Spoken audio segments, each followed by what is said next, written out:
इस check post के बाद शुरू होता है एक ऐसा सफर जहां हर मोड़ पर जंगल अपनी एक नई कहानी सुनाता है। घने पेड़ों से घिरी यह सड़क सिर्फ मंजिल तक नहीं ले जाती, बल्कि सफर को भी यादगार बना देती है। हवा की सरसराहट, पेड़ों की छांव और जंगल की खामोशी, यही एहसास आपको तुलसी श्याम की दुनिया में ले जाता। क्या आप जानते हैं कि गिर के जंगल में छिपे इस मंदिर का नाम तुलसी श्याम क्यों पड़ा? इसकी शुरुआत एक ऐसी मान्यता से होती है जो भगवान श्री कृष्ण के श्याम स्वरूप और तुलसी के पवित्र संबंध को जोड़ती है। कहा जाता है कि तुलसी भगवान श्री कृष्ण को अत्यंत प्रिय थी, इसलिए इस स्थान को तुलसी श्याम के नाम से पहचान मिली। यही वजह है कि यहाँ आने वाले श्रद्धालु इसे सिर्फ एक मंदिर नहीं, बल्कि भक्ति और विश्वास के प्रतीक के रूप में देखते हैं। इतिहास की बात करें तो माना जाता है कि यहाँ बहुत पुराने समय से पूजा होती रही है। हालांकि आज जो मंदिर दिखाई देता है उसका जीर्णोद्धार 18वीं शताब्दी में गायकवाड़ शासन के दौरान कराया गया था। उस दौर में गिर का यह इलाका घने जंगलों से घिरा था और यहाँ तक पहुंचना किसी चुनौती से कम नहीं था। फिर भी साधु, यात्री और श्रद्धालु लंबी यात्राएं तय करके इस मंदिर तक पहुंचते थे। मंदिर की पत्थर की बनावट आज भी पुराने स्थापत्य की झलक दिखाती है। जैसे जैसे हम मुख्य द्वार की ओर बढ़ते हैं, ऐसा महसूस होता है कि हर पत्थर अपने भीतर कोई अनकही कहानी छिपाए बैठा है। गर्भगृह में भगवान के दर्शन का वह पल पूरे सफर को एक अलग अर्थ दे देता है। शायद यही वजह है कि तुलसी श्याम आज भी गिर के सबसे अनोखे और यादगार तीर्थ स्थलों में गिना जाता है। मुख्य मंदिर से कुछ ही कदम आगे बढ़ते ही एक और पवित्र स्थान सामने आता है, मेघनाथ महादेव। स्थानीय परंपरा के अनुसार यह स्थान पूज्य श्री दूधाधारी बापू और संत सीता रामदास जी बापू की आध्यात्मिक साधना से जुड़ा माना जाता है। आज भी यहाँ उनकी स्मृतियां श्रद्धालुओं को इस स्थान से जोड़ती हैं। शिवलिंग के सामने कुछ पल ठहरने पर यहाँ का शांत वातावरण अपने आप मन को भीतर तक छू लेता है। शायद यही वजह है कि तुलसी श्याम की यात्रा मेघनाथ महादेव के दर्शन के बिना अधूरी मानी जाती है।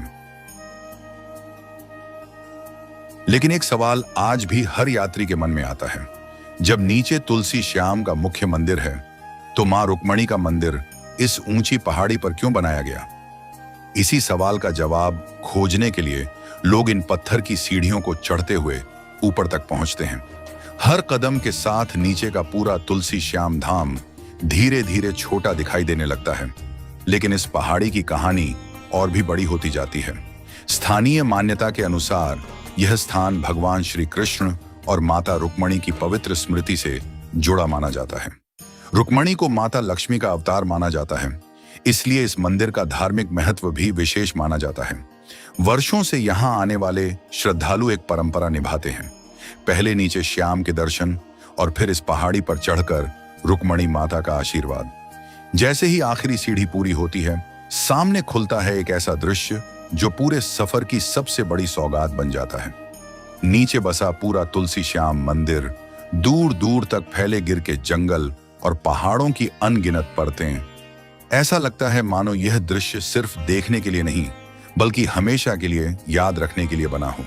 शायद यही वजह है कि रुक्मणी माता का यह मंदिर सिर्फ एक धार्मिक स्थान नहीं, बल्कि तुलसी श्याम की सबसे खूबसूरत और सबसे यादगार मंजिल बन चुका है।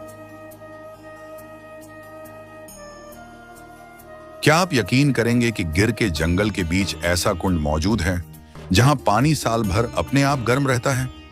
यही है तुलसी श्याम का प्रसिद्ध तत्पोदक कुंड, जिसे इस धाम की सबसे अनोखी पहचान माना जाता है। स्थानीय मान्यता के अनुसार यहाँ गर्म जल में स्नान करना शुभ माना जाता है, इसलिए दर्शन से पहले या बाद में श्रद्धालु इस कुंड में स्नान जरूर करते हैं। लेकिन इसकी सबसे दिलचस्प बात यह है कि यह पानी किसी मशीन से नहीं, बल्कि धरती के भीतर मौजूद भूतापीय ऊर्जा की वजह से लगातार गर्म रहता है। शायद यही वजह है कि तुलसी श्याम आने वाला हर यात्री इस तत्पोदक कुंड को सिर्फ देखकर नहीं, बल्कि इसके इतिहास और अनुभव को महसूस करके ही लौटता है। क्या आप यकीन करेंगे कि तुलसी श्याम की इस सड़क पर गाड़ी बिना एक्सीलरेटर दिए खुद चलती हुई दिखाई देती है? लोग इसे एंटी ग्रेविटी हिल कहते हैं, लेकिन इसका असली रहस्य गुरुत्वाकर्षण नहीं, बल्कि एक ऑप्टिकल इल्यूजन है। सड़क का ढलान और आसपास का भूभाग हमारी आंखों को ऐसा भ्रम देता है, और यही वजह है कि हर यात्री यहाँ इस अनोखे अनुभव को खुद आजमाना चाहता है। लेकिन तुलसी श्याम आपको आखिरी पल तक हैरान करना नहीं छोड़ता। मंदिर के आसपास अक्सर सांबर डियर बेखौफ घूमते हुए दिखाई देते हैं। गिर के जंगल की यही खास बात है, जहां वन्य जीव और आस्था एक ही जगह साथ दिखाई देते हैं।